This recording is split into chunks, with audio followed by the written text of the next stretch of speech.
Salut, c'est Sarah, ça dit quoi? Faut savoir que ChatGPT et moi, c'est une grande histoire d'amour. Et nous voulons savoir, du point de vue de l'environnement, quelles sont les retombées de vos travaux.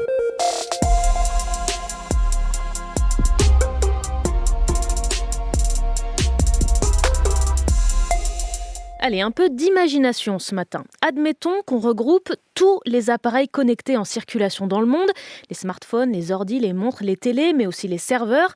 Tout ça, tu en fais un pays, et bien ce pays, il émet 5 fois plus de gaz à effet de serre que la France. Je marine dans un bain de saleté et je me sens sale jusqu'au fond de moi-même. C'est le constat de l'association Green IT.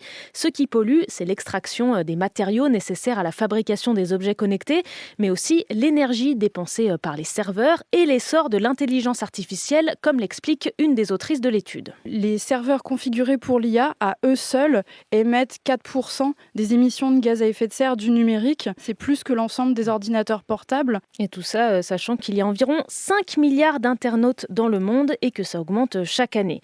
Et puis une autre étude dont je voulais te parler ce matin, sur le mal logement cette fois. La Fondation pour le logement des défavorisés, c'est le nouveau nom de la Fondation Abbé Pierre, estime à 350 000 le nombre de personnes sans domicile en 2024. Ça a plus que doublé depuis 2012. Ce mardi, c'est la journée mondiale de lutte contre le cancer. Et là, je vais te donner une bonne nouvelle.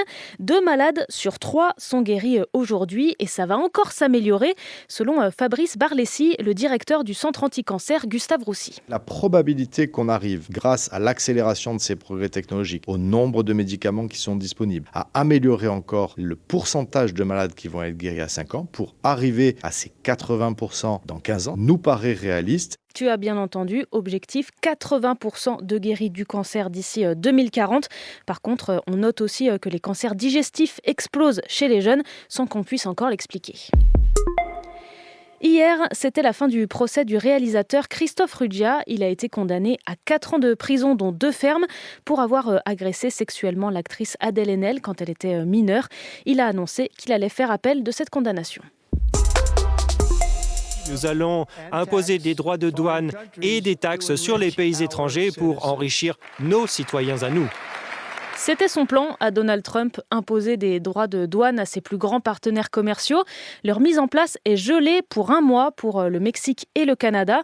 Face aux craintes des bourses et car il a obtenu des contreparties, Donald Trump a fait machine arrière.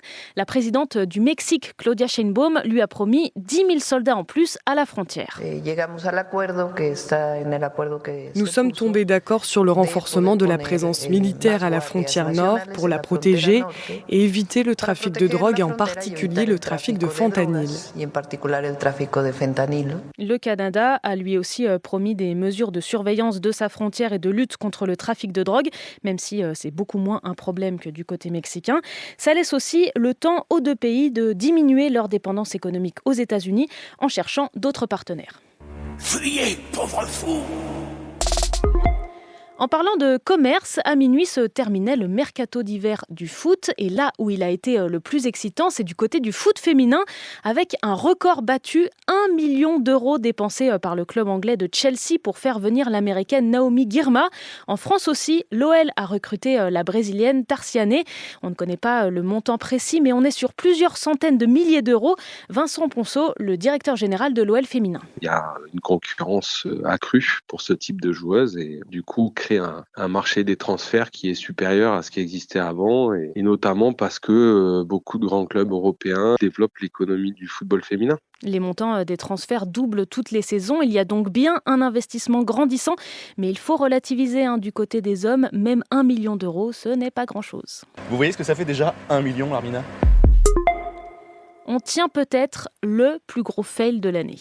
Un samouraï de Chugoku pour le compte de son maître. J'ai suivi ces hommes et ils ont infiltré le château. Et c'est lui-même qui le dit. Le youtubeur Louis San a été invité à doubler un personnage secondaire dans le prochain Assassin's Creed développé par Ubisoft. Mais les quelques images dévoilées sont loin d'être convaincantes. Je suis dans le top 3 des pires doublages de jeux vidéo de ces 10 dernières années et je ne suis pas 3e. Je tiens à le dire. Le youtubeur explique qu'il a doublé sans les images qu'on lui a demandé de surjouer. Ubisoft a finalement décidé de supprimer toutes les voix de Louis San qui seront refaites par un comédien professionnel d'ici la sortie du jeu prévue le 20 mars. Tous ces morts J'ai dû m'enfuir, mais je suis innocent. Et puis tiens, en parlant de voix iconiques. Obabansa, kavusi nebnem, zibubansa, nipuna, circala. Les Sims fêtent leurs 25 ans aujourd'hui et pour l'occasion, les 2 premiers jeux et leurs extensions ressortent. Si tu es nostalgique ou que tu n'as jamais joué aux Sims 1 et 2, eh ben c'est l'occasion. Et puis moi, je te laisse avec une version en Simlish de Last Friday Night. Et c'est vraiment Katy Perry qui chante, hein, pas une IA. C'était Sarah de France Info. Allez, ciao!